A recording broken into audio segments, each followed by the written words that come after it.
Welcome in, everyone. I hope you guys are doing great wherever you're watching from today. We have a bombshell report that is out that essentially claims and alleges Venezuela offered up a surrender proposal in order to save and protect the Maduro regime, to leave him in power, but give the United States everything it wanted in order to make sure a war did not happen. And President Donald Trump and his government rejected that surrender offer. And you guys are going to be surprised by what the Venezuelans offered up in order to save Maduro. And Trump and his administration said no. This is the latest sign.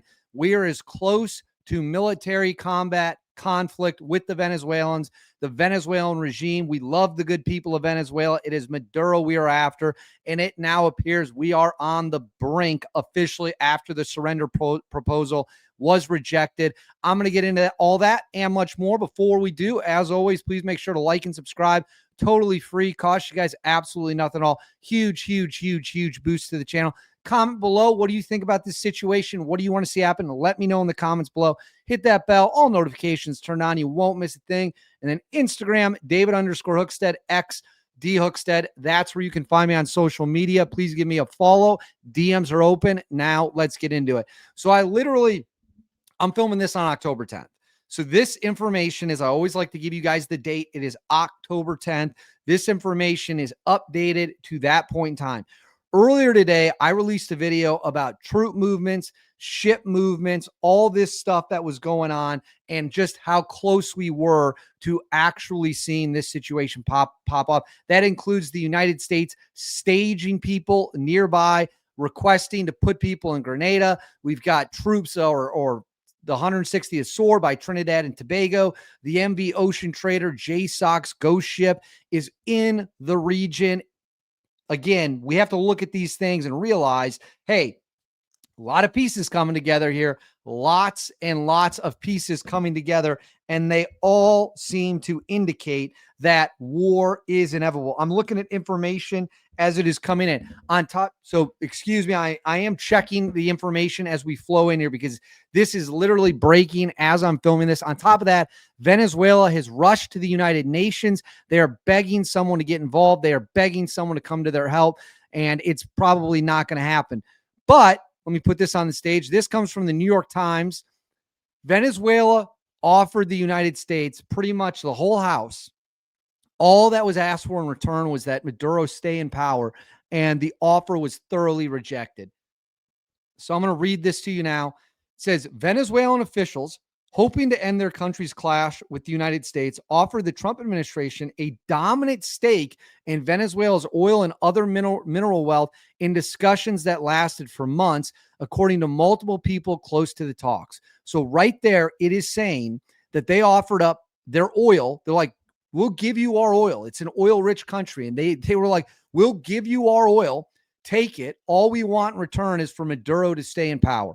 The far-reaching offer remained on the table as the Trump administration called the government of President Nicolas Maduro of Venezuela a narco-terror cartel, amassed warships in the Caribbean, and began blowing up boats that American officials say were carrying drugs from Venezuela. Under a deal discussed between a senior U.S. official and Mr. Maduro's top aide, the Venezuelan strongman offered to open up all existing and future oil and gold projects, so also their gold. They're offering us oil and gold, which is literally a surrender, like take all of our country's stuff. We will pay you to not do this. We just want Maduro to stay in power. To American companies giving preferential contracts to American businesses, reverse the flow of Venezuelan oil exports from China to the United States, and slashes country's energy and mining contracts with Chinese, Iranian, Russian firms. The Trump administration ended up rebuffing Mr. Maduro's economic concessions and cut off diplomacy with Venezuela last week. The move effectively killed the deal, at least for now, the people close to the situation said. So literally, they're like, take our gold, take our oil. We will cut off ties with Russia, China, and Iran, their biggest allies. They're saying we will literally end our relationship with these countries, who, of course, are America's biggest adversaries. We just want Maduro to stay in power. We'll give you all this stuff. We'll give you everything we got. Just don't attack us. Don't overthrow the government. Don't kill Nicolas Maduro. And the Trump administration, in no uncertain terms, said, nope, Not going to take that deal. We're going to do this our way. You guys had years to play ball. You didn't want to do it. We don't trust you. You pushed your drugs up here. You pushed your criminals up here. You killed Americans. And now we are going to do this the hard way. We could have taken this deal during they could have offered this deal during Trump's first administration. They chose not to. So now we are playing a different ball game. And the ball game we are playing now is they offered their surrender package and the Trump administration said no. Goes a little further, says, though the United States has been targeting what it calls drug boats, the cutoff of diplomacy, the military buildup near Venezuela, and the increasingly stringent threats against Mr. Maduro by Trump administration officials have led many in both countries to think that the Trump administration's real objective is Mr. Maduro's removal. That is obviously probably the ultimate end game. He's a terrible, terrible guy. He's oppressive. He allows violence to flow from his country into ours. He allows drugs to flow from his country into ours. He keeps his boot on the throat of the Venezuelan people. And I've said it before, I'll say it again. Our issues are not with the good people of Venezuela. Not at all. We love the good people of Venezuela. They have been oppressed by the Maduro regime. Our issues are with Maduro and the military and the corrupt generals and the cronies who have enriched themselves off the backs of the good Venezuelan people that they keep under their boot. That's who our problem's with. Don't get them twisted. We do not have issues with the good people of Venezuela. It says Marco Rubio, the U.S. Secretary of State and National Security Advisor, has been the leading voice in the administration's push to oust Mr. Maduro, called Mr. Maduro an illegitimate leader who's a fugitive from American justice, and has been skeptical of the diplomatic approach conducted by U.S. Special Envoy Richard Grenell. Grenell has been told, stop talking to him. Proponents of diplomacy acknowledge that Mr. Rubio's hardline approach has prevailed for now, but they believe their efforts could eventually bear fruit, pointing to Mr. Trump's sudden reversal on other major foreign policy issues, such as the war in Ukraine, trade with China, and Iran's nuclear program. It says publicly the Venezuelan government has responded to Mr. Trump's military escalation with defiance and vows to defend what it called a socialist revolution started in the 1990s by Mr. Maduro's late predecessor and mentor, Hugo Chavez. At the same time, Mr. Maduro said he remains open to negotiations and his government continues accepting deportation flights from the United States. So I'm going to pull this off the screen for now. Folks, what do I always say? When the talking stops, the shooting starts. They offered up everything they have to protect Maduro and make sure he stays in power, make sure his little socialist behind stays in power. They offered the oil, the gold, and most importantly, they offered to cut off relations with China, Russia, and Iran. And the U.S. said, nope, not good enough. We don't trust Maduro. And why would you trust him?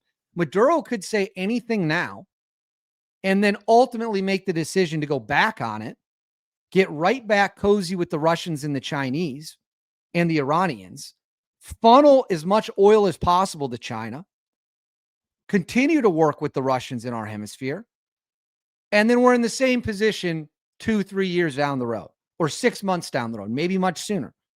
The fact the surrender deal, which would, I mean, it's a surrender deal. Let's call it what it is. It is them giving up the house so that Maduro keeps his life and his job. And the Trump administration says, not going to happen, not taking that deal. We're setting the terms now. We're dictating the show. We have 1,000+ cruise missiles parked off Venezuela's coast. We've got black ops operating in the region. We've got naval ships everywhere. We've got stealth fighters that are buzzing the Venezuelan coast. We are making it crystal clear to Venezuela, their days of calling the shots are over. We got them surrounded. We got the pressure on them. We did not take this deal from him. And you got to believe Maduro must be absolutely panicking right now. You have to believe he must be freaking out. He's probably thinking, oh, if I just give him everything, they'll let me continue my little dictatorship down here. But that's the problem with dictators. You can't trust them, especially when they're aligned with China, Russia, and Iran. So the U.S. continues, and people keep saying, well, why haven't we bombed him yet? This isn't real. Why haven't we bombed him yet? Folks, look at the history of any buildup to war. It takes time. It doesn't happen like that unless you're talking about the Iran strike, which has been planned for 20 years, right? Yeah, the Iran strike happened quickly, but the playbook for it has existed for a very, very long time.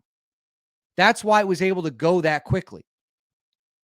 We are in a new era a new stage of this conflict, what many are calling the Caribbean crisis.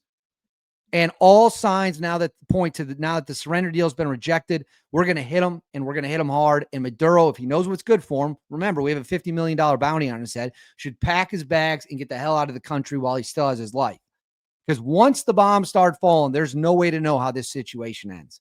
But I want to know what you guys think. Let me know in the comments below. What do you think of this situation?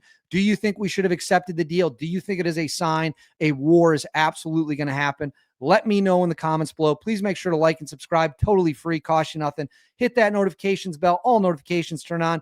And then right here, Instagram, David_Hookstead, X, D Hookstead. That's where you can find me on social media. Please give me a follow. I'll see you when we have new updates.